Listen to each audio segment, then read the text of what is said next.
Hi, this is Mrs. Buckner, sixth grade world cultures, and today I'm going to talk to you about adaptation, modifications, barriers, and corridors. We are in Unit 2, which is human geography, and so we're understanding humans and why they do what they do. And so, adaptation, modification, barriers, and corridors are some of the one of the major concepts of human geography. And we're going to be talking about that today. So, our essential question is, what is a barrier? And a barrier is anything that keeps something from passing through. Anything that keeps something from passing through. Now, it could be a natural barrier. A natural barrier is a landform or something that a waterway that keeps another person from just going across. Uh, and it could be a man-made barrier. A man-made barrier, or is a human barrier, is something that people have made in order to stop people from passing through. So let's look at some of these pictures and figure out. We can look at this picture. It's a picture of a fence. Of course, it's a barrier because it's keeping something, maybe bunnies or a dog, from these beautiful flowers and messing up this wonderful garden that they have back here. So this is a barrier. So is it a human barrier, which means humans made it, or is a man-made, or is it a natural barrier, which means that it was already there, nature made it? So of course we know this fence is a human or a man-made barrier.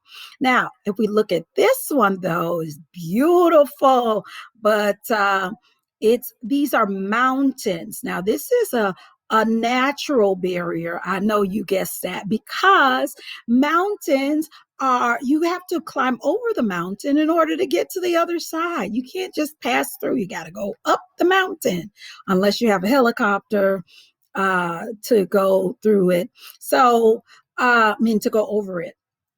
So that is a natural barrier. So let's look at these two and figure out which one is the human barrier, which means it's man-made, or natural barrier, which means that it is made by nature. All right. So of course, this is a desert, and a desert, you can't pass through a desert without some type of help, because it's very hot. You don't have a lot of water sources. And so this one would be the natural barrier, because it's a landform made naturally. This one here that you can see, this is a borderline between United States and Mexico. So that is a natural barrier. So, a human barrier is a man made feature which stops the spread of nature. So, this is a man made feature. Somebody, human, made these things. So, you can see the example here.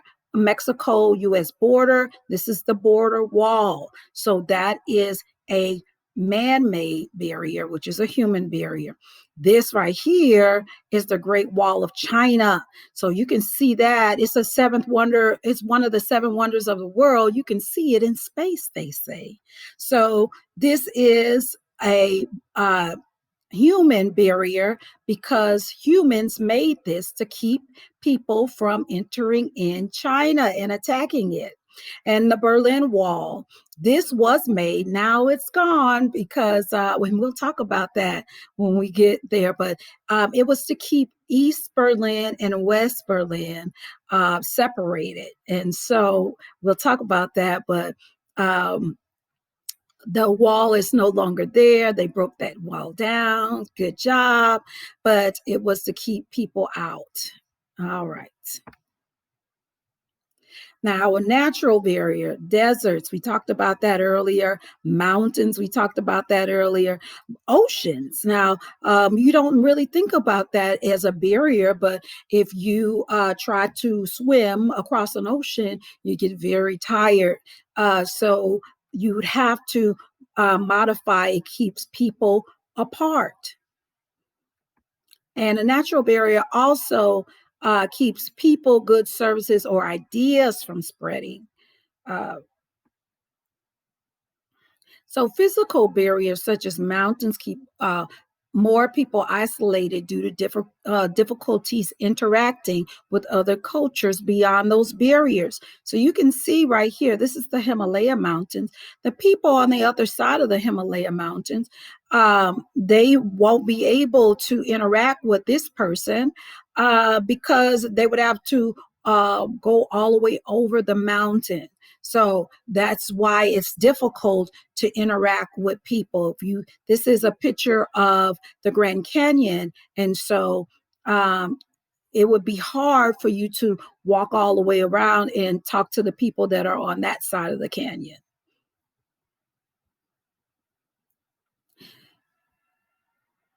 Next up, we're going to talk about what it is to be human environment interaction. So, humans learn to adapt and modify the physical environment. It is called human environment interaction.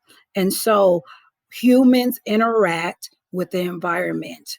They either modify the environment or they adapt to the environment. And we're going to talk about that now.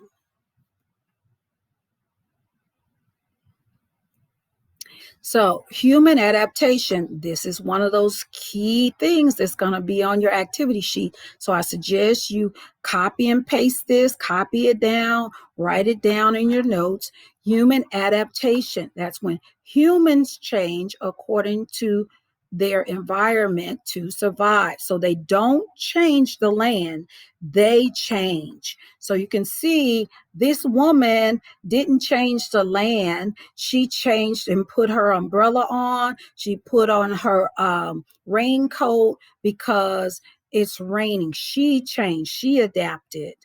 Um, the boat, it didn't. They didn't cut out the ocean and separate it and then let people drive on it. No, they built a boat to sail on it. So that this boat is not changing the land, it's not changing the water.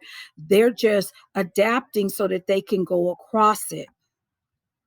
So, wearing jackets, using boats, those are examples of human adaptation when you change the land. I mean, when you change your environment, you change so that you can adapt to your environment.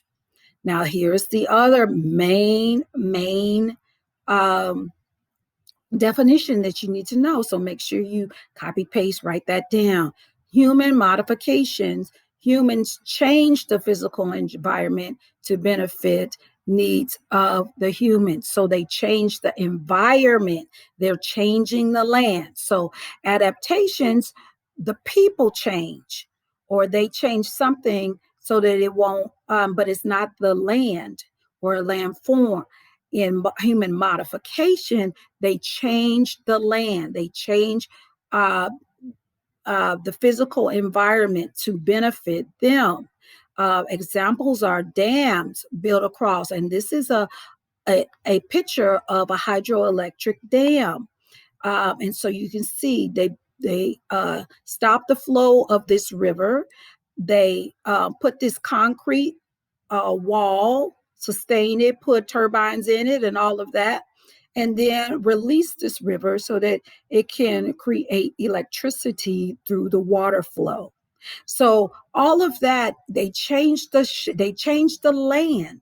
So that is a modification. You see, they cut down all of these trees. That's called deforestation. We'll learn about that when we get into South America. But that's modification. They change the land. Something is different in the land, not just the people different. And so those are the two main things. So make sure you know the difference between human modification and human adaptation. And now transportation corridors. So these are modification or and or adaptations. So this changed the whole land. They took the mountain and they cut a hole in the mountain and they put support in there so you can drive through the mountain and you don't have to go up the mountain. So that is a modification. But this one, they just put on stilts a bridge so that they can go across it. They didn't change the water or anything like that. So this is a adaptation. All right. I hope that helps you know adaptations and modifications. So make sure that you take this test, the time to climb, because it'll help you understand the difference. So now we're going to go into our adaptation modification activity so that you can understand what to do once you go into your interactive notebook. So there are 4 pictures on your human adaptation and modification. And so the first thing it tells you to do is to, in the area at the top of the page, you type in the definition of what human adaptation means, what human modification means. So if you tap on here, you can get the blue text box, and that's when you can delete this and write down what human adaptation means. So you write down humans change according to their environment to survive. So you write that in. If you need to make it bigger, you can make the text box bigger. Then human modification, you write down what that means. They have 2 text boxes, so you can put that in on the lines. And you have done that. Then it says, look at the 4 pictures and use them to fill out the sentence stems below by clicking and typing the colored block boxes. Refer to your teacher's instruction video for assistance. So I'm instructing you right now so you can see what to do with your activity page. So you can see this one's number 1 and it's pink. And you can see that this sentence stem is pink also. This is number 2, and that's kind of like a peach orangey color, maybe. And so the same one is on number 2. You can see the same color here. It's the same color there. Number 3 is peachy right here. And so it's the same one, number 3. And then number 4 is this green color. And so here is the light green down here, number 4. So wherever the color is, that's what you where you type the answer for that image. So let's look at number 1. You see number 1 is the blue, is the pink. And you can see that in this image on number 1, someone has a raincoat, it's raining, and they have an umbrella. And so what do you see? Right here, what do you see? You clap on that, you take out what's in there, you delete that, and you type in a person in a raincoat and an umbrella. That's an example of human. Is it adaptation or modification? Of course, you know that's adaptation. So you just take out the word modification and just leave that. It's because you know what it is. And then it tells you why. Why is that an adaptation? All right, because the person put on a coat and she didn't change the environment. She changed herself. She adapted to survive the environment, the rain. All right, so that was what you would say in this area. Tell me why, because, why that is. So you tell me why. So that's what that is. Now, you do that for each and every one of them. So let's go over the pictures because I'm not going to do all of them for you because I just did that one for you. So number 2, picture number 2 is the Galveston seawall. So in the seawall here, this is, you can see that is concrete right here, down here. These are concrete steps going all the way up here. So they made this area in order to stop water from coming and flooding the street that's up here. So they made it higher. So is that adaptation, modification? What do you see? Tell me why that is. Now we're going to picture number 3. That's this. All right. So if you've never seen this before, this is a house that's built on stilts. And you'll see this when you go to places um, that are close or near to water. So near the Gulf or near an ocean, you may see someone living in a house that's on the beach that are on these kinds of stilts. And that's so that if the water comes up on the land, it won't flood out the house. So you need to look and see. This one's very tricky. Did they change the land, or did they adapt to their environment? So then that's, you write down either adaptation, modification, tell me what it is, and then tell me why. And then the last one here, number 4, let's move this a little bit so you guys can see. It's a picture of a tunnel. So the tunnel here, they cut out of this rock that was in the middle so that they can put a road through. So is that an adaptation or modification? What do you see?